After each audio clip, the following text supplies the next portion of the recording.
Neka su sva slava i hvala Allahu Đelešanu, stvoritelju svih svjetova, gospodaru koji nas nejakim stvara, a onda nam u mladosti našoj snagu daje, koju nam opet u starosti našoj oduzima, ne bismo li na vlastitom primjeru shvatili i razumjeli kako će sve na nebesima i na zemlji proći i kako će na kraju ostati samo On, Allah, gospodar vječni i plemeniti.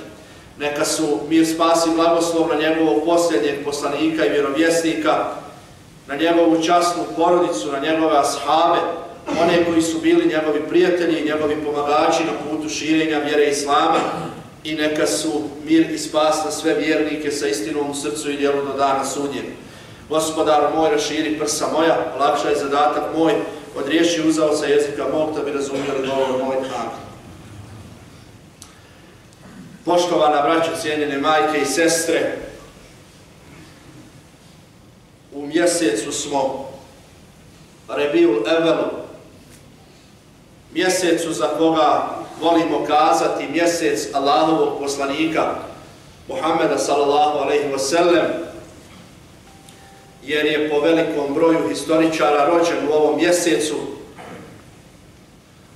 mjesecu kome se, tako da kažem, najčešće prisjećamo njegovog života, mada to ne bi trebalo i ne bi smjelo biti tako, njegovog života i događaja iz njegovog života, onoga čemu nas je poučio, trebalo bi se sjećati svakoga dana, ni malo više, ni malo manje u mjesecu Rebiul Evelu nego u ostalim mjesecima, ali nažalost tako je. Mjesec Rebiul Evel nas podsjeća nekako iznova na njega i uvijek iskoristim priliku da na neki poseban način nešto kažemo o Allahovom poslaniku u ovom mjesecu kroz nekoliko hutbi. A braćo i sestre, tužna je i poražavajuća činjenica, ali gorka istina, pilula koju trebamo popiti bez obzira koliko je gorka, što prije to sebi priznamo, za nas će sviju biti bolje, da mi život svoga vjerovjesnika Muhammeda sallallahu alejhi ve sellem gotovo da uopće ne poznajemo. Mjesec Rebiul Evel nas iznova podsjeća na njega i da nas barem podsjeća, to bi bilo dobro, da barem taj mjesec dana posvetimo njegovom životu, proučavanju njegovog života, događaja iz njegovog života, jer je u svakom događaju, u svakoj njegovoj riječi ibret i pouka za nas do sudnjega dana. Ono što je on kazao ne prolazi i traje i potrebno nam je sve dok smo živi u životu na ovome svijetu. A onda smo s druge strane, jer nas tako šejtan zabavi, kao što je uspio u svemu, uspio je i u tome, zabavimo se u ovome mjesecu najčešće mevludom. Evo već su počele te gorljive rasprave po društvenim mrežama, jedni će organizovati mevlud, drugi će biti protiv mevluda, jedni će pričati o mevludu, drugi će pričati o novotarijama i ovaj nam mjesec jedini koji posvetimo Božijem poslaniku, ili barem to tako izgleda, i on nam prođe, nažalost, u bespotrebnoj raspravi o tome dozvoljen mevlud, nije dozvoljen mevlud, novotarija, nije novotarija, onda se još jedni s drugima i posvađamo, izgubimo i ono što je bila praksa Allahovog poslanika, da paradoks i naša tragedija bude veća, i tako nam mjesec Rebiul Evel prođe, do idućeg nekako tu situaciju izgladimo, kad dođe sljedeći opet se posvađamo iz godine u godinu. Tako. Braćo i sestre, ja sam uvijek bio protivnik mevluda,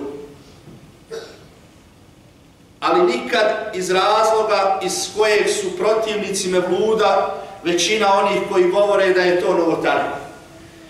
Uvijek sam to kazao. Kazao sam to i prošle godine u mjesecu Rebiul Evelu. Ponovit ću.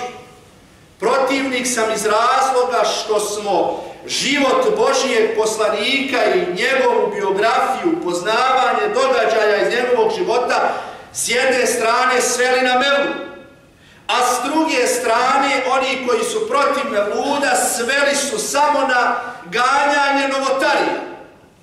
Razumijete?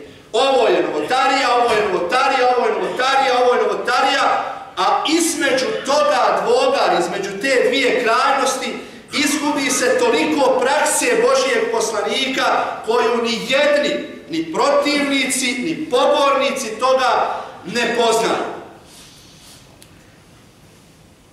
Hoću sa vama danas da podijelim jedan hadis Allahovog poslanika, odnosno riječi njegove supruge Aiše, da probamo malo da ga upoznamo, da vidite kakav je to bio čovjek. Zabilježili su i Buharija i Muslim ovu predaju, priča njegova supruga Aiša. Želio sam danas sa vama podijeliti ove riječi. Kaže, jedne prilike pokucao mu na vrata neki čovjek. Pa kaže, kad je vidio Allahov poslanik, priča njegova supruga, kad je vidio Allahov poslanik ko dolazi na njegova vrata, onako je u sebi, za sebe prokomentarisao i kazao: lošeg li brata plemena ili lošeg li sina plemena. Dakle, bukvalno je kazao: ja lošeg čovjeka koji se pojavio na mojim vratima. A kaže, kad je taj čovjek ušao kod njega, priča Aiša dalje, Allahov poslanik Muhammed sallallahu alejhi ve sellem mu se nasmiješio. Dočekao ga ozarenog lica, sjeo sa njim, razgovarao i cijelo vrijeme bio lijepog, veselog, ozarenog izraza lica. Pa kad je ovaj čovjek izašao, logično pita se Aiša, pošto bi mi, kaže Allahov poslaniće, kad se ovaj čovjek pojavio na vratima, rekao si je lošeg čovjeka. A kad je došao kod tebe, ušao, sjeo, bio si cijelo vrijeme ozarenog lica, kao da ti je došao neko najomiljeniji tvome društvu, ko ti najbolje odgovara. Kako to dvoje? Kaže Allahov poslanik: o Aiša, jesi li me, kaže, ikad u mome životu vidjela, jesi li me ikad u mome životu vidjela namrštenog ili nepodnošljivog ili tako neka? Kaže poslanik alejhi selam: o Aiša, kod Allaha će na sudnjem danu na najnižem stepenu biti čovjek koga su ljudi izbjegavali strahujući od njegovog zla, ili u drugoj predaji strahujući od težine njegovih riječi koje će im izgovoriti. Na najnižem stepenu kod Allaha bit će čovjek kojeg drugi ljudi izbjegavaju iz straha od njegovog zla, odnosno njegovih riječi koje će im ili možda izgovoriti. Braćo i sestre, Allahovom poslaniku su ljudi uvijek dolazili. Njemu su ljudi dolazili da mu kažu o svojim grijesima, da mu, bukvalno da to kažem, ispovjede svoje grijehe, da olakšaju nekako svoje stanje pred njim. Bez obzira koliko bio veliki grijeh ili velika greška koju su uradili i napravili, dolazili su Allahovom poslaniku da mu to kažu. Zašto? Upravo zbog ovih riječi Aiše, njegove supruge, jer je i loše ljude, kao što je bio ovaj čovjek loš, koji mu se pojavio na vratima, dočekivao sa osmijehom i ozarenog lica. Jer nikada nikoga zbog toga što mu je kazao neku grešku, grijeh, bez obzira koliko bilo veliko ili malo, nikad nije zapamćeno da je nekoga izgrdio i da je nekome, ko što mi to volimo kazati, sasuo istinu u lice. To je sunnet Božijeg poslanika kojeg smo mi, braćo i sestre, zaboravili. Hajde da krenemo redom, da budemo pošteni prema sebi. Da ne idemo sad prema ljudima koje ne znamo, ili poznanike ili prijatelje, da krenemo prvo od svoje porodice. Braćo i sestre, smiju li nam članovi naše porodice, naša djeca, naše supruge svojim muževima, muževi svojim suprugama, naša djeca nama roditeljima, smiju li nam kazati sve što su uradili ili neki grijeh koji su počinili? Ne smiju. Zašto? Zato što se boje naše reakcije.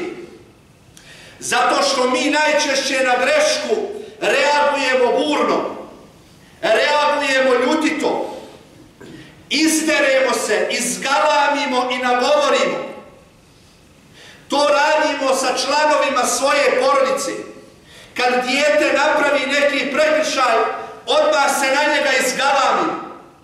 Jer nam je to najlakše i mi to znamo. Njemu se na vratima pojavio loš čovjek, jako loš. Zamislite koliko je on bio loš kad Resulullah alejhiselam za njega to kaže. On to nije volio kazati. On je tražio pozitivno u ljudima. On je u lešini magarca vidio bijele zube. Zamislite koliko je bio loš taj čovjek za koga je on morao preko svoga mubarek jezika da prevali lošeg li brata ili lošeg li sina plemena. A kad je ušao kod njega, Resulullah alejhiselam ga dočekao s osmijehom i ozarenog lica. Jer je svakome davao nadu. Jer je za svakoga imao riječi optimizma. Zato su mu svi dolazili i zato su mu svi govorili o svojim greškama i svojim grijesima. Ono što nama, nažalost, često puta moraju da prešute ili ne daj Bože da nas slažu članovi naše najuže familije, jer se boje naše loše reakcije. To je sunnet Božijeg poslanika kojeg smo zanemarili. Ja volim kad pričam o Resulullahu da pričam o ovim stvarima, o milionima sunneta koje smo zanemarili i onih koji ganjaju mevlud i onih koji ganjaju novotarije. Zanemarili smo milione sunneta Božijeg poslanika kojeg više nikako ne poznajemo. I jedini mjesec na koji smo sveli, a nismo smjeli, njegov život Rebiul Evvel prođe nam u beskorisnim raspravama. Šta ćemo sa ovim stvarima? Takav je bio Resulullah i to je njegov sunnet. To je u direktnoj vezi sa kuranskim ajetom, dijelom kuranskog ajeta iz sure Nur, gdje uzvišeni Allah kaže: "Estaizu billah, ve tubu ilallahi džemi'an ejuhal mu'minune la'allakum tuflihun." Sadakallahu azim.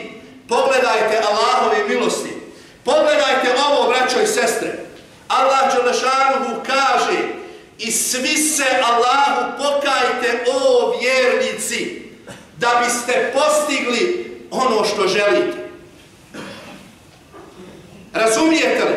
Svi se Allahu pokajte, o vjernici, da biste postigli ono što želite. Pogledajte Gospodara svjetova, ljude i nakon grijeha i nakon greške, bez obzira koliko velika bila, Allah ih i dalje naziva vjernicima. Kad čovjek pogriješi, uradi grijeh, Allah ga i dalje oslovljava vjernikom. Svi se Allahu pokajte za grijehe, o vjernici, da biste postigli ono što želite. Ne kaže Gospodar svjetova: "Pokajte se Allahu, o griješnici."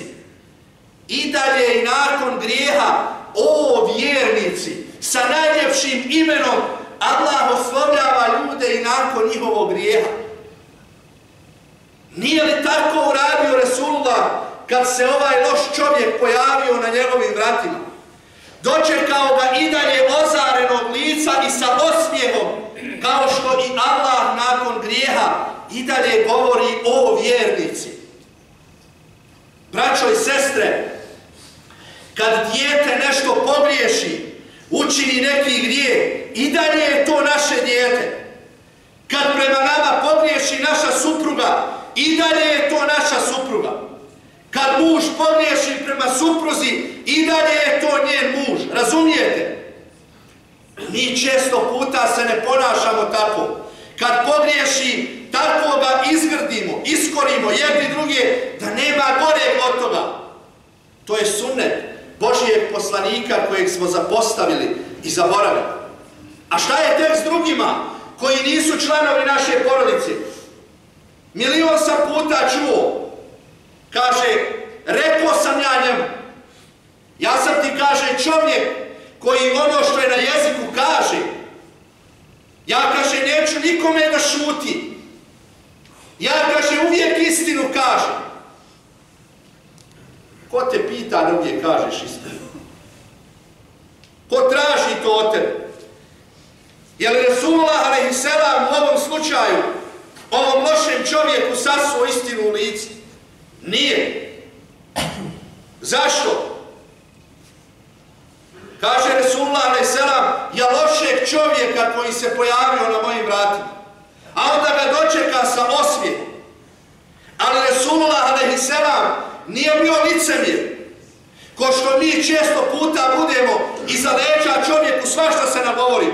A kad ga vidimo, jesi fin, selam, Aleš, ima, brate, kako sam. Nije on to tako uradio. On ovo što je rekao lošeg čovjeka, nije to čak ni Aiši rekao u svojoj kući.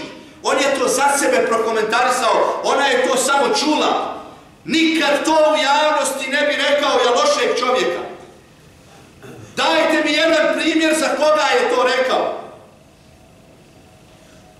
Jedne prilike Omer radijallahu anhu počeo da grdi u njegovom društvu Suhejla ibn Amra, koji do tada još nije bio musliman. Počeo da ga kritikuje i žestoko napada. Poslanik a.s. ga zaustavlja, ne da mu da to kaže. Šuti, Omer. Šuti, Omere, možda ga budeš sutra čuo da kaže nešto za što ga nećeš moći kritikovati. Ja, kaže, uvijek kažem istinu. U mene, kaže, nema okolo. Ja ti odmah direkt u lice kažem. To nije sunnet Božijeg poslanika. Lošeg čovjeka na svojim vratima dočekao je sa osmijehom i ozarenom licem. Allah dželešanuhu i nakon grijeha u Kur'an i Kerimu ljude oslovljava vjernicima. Jer su i nakon grijeha vjernici. Jer je čovjek nakon što uradi nešto loše ili prema sebi ili prema nama i dalje je taj isti čovjek. Jer Resulullah a.s. reče svojoj supruzi, a zapamtimo to dok smo živi, kod Allaha će na sudnjem danu na najnižem stepenu biti čovjek kojeg su ljudi izbjegavali iz straha od onoga što će im reći. To je Božji poslanik kojeg nismo još uvijek upoznali. Gospodaru naš, učini ovo mjesto sigurnim, mirnim i blagoslovljenim kao i ostala mjesta gdje žive muslimani. Plemeniti Allah, učini naše poslove dobrim, nemoj ih učiniti lošim i nemoj dopustiti da nas zbog grijeha predvode oni koji te se ne boje i koji su zalutali. Gospodaru naš, podari nam znanje pa da ti robujemo i pokorni budemo, a utječemo ti se od znanja od ko koristi nema, od srca koje nije skrušeno, od dove i molbe koja se uslišava, od nezasite duše i zajedno sve četiri ove stvari. Gospodaru naš, budi milostiv roditeljima našim, oni su nas u djetinjstvu njegovali. Pomozi one koji se neumorno bore da tvoja riječ bude gornja i uzvišena, nevjernička, donja i ponižena. Podari nam ljubomoru prema vjeri našoj, mi ti vjeru iskreno ispovjedamo, vjeru Ibrahimovu i vjeru predaka naših, a Ibrahim nije bio nevjernik. Neka su mir, spasi, blagoslov na sve vjerovjesnike, poslanike i šehide, a neka su prokleti šeitan i oni koji s njim rade. Slavljen neka je Allah, Allah je najveći.